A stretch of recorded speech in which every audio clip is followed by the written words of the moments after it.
Springtime had come on the island of Sodor. Bertie the bus always looked forward to this time of year. Colorful flowers and green pastures decorated his route alongside Thomas's branch line and made his work a pleasure. While the countryside was beautiful, the roads were not. Over the years, the roads had been worn down by the cars, trucks, and buses, and the Transportation Ministry had decided it was time for the roads to be repaved. This meant that there would be a lot of road work along the countryside bus routes, and with road work came detours and substantial delays.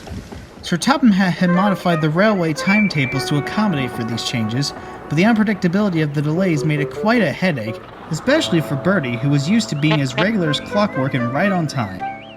One day, Thomas the tank engine was waiting at the station to take Bertie's passengers to the junction. He was in a very foul mood. "Bertie's been late too many times this week," he said. "If he wants to gallivant around the countryside all afternoon, then I'm going to let him make the connections himself." "It's not so bad," said his driver. "Don't be so impatient, Thomas." But Thomas was impatient. He didn't like having to wait. Finally, Bertie rolled into the yard, red in the face.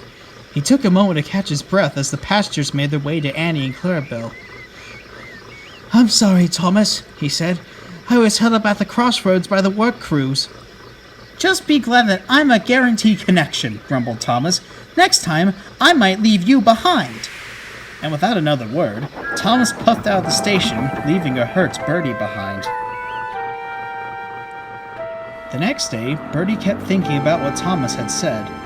"He would never leave me behind," he thought to himself. "Thomas would never strand his passengers." Then, Bertie was horrified to see a long line of traffic just ahead. "Oh no, we're surely to be late now," Bertie groaned. All the while, Bertie kept mulling over Thomas's words. The traffic moved very slowly. As the line became shorter, Bertie realized that they weren't behind a work crew, they were behind a level crossing.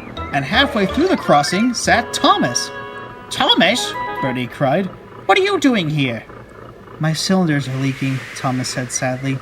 "My driver and fireman didn't notice until I was almost out of steam. Now I'm stranded here." Bertie knew that Thomas was the guaranteed connection for his passengers again today. If Thomas couldn't travel the rest of the way, then what would happen to his passengers? Then, Bertie knew what he had to do.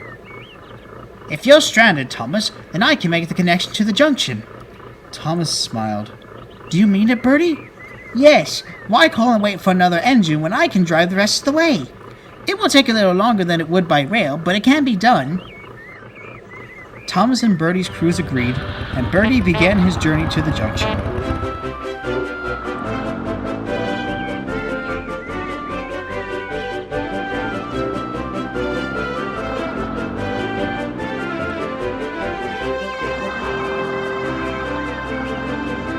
The work crews passed him through, and he made the trip in record time.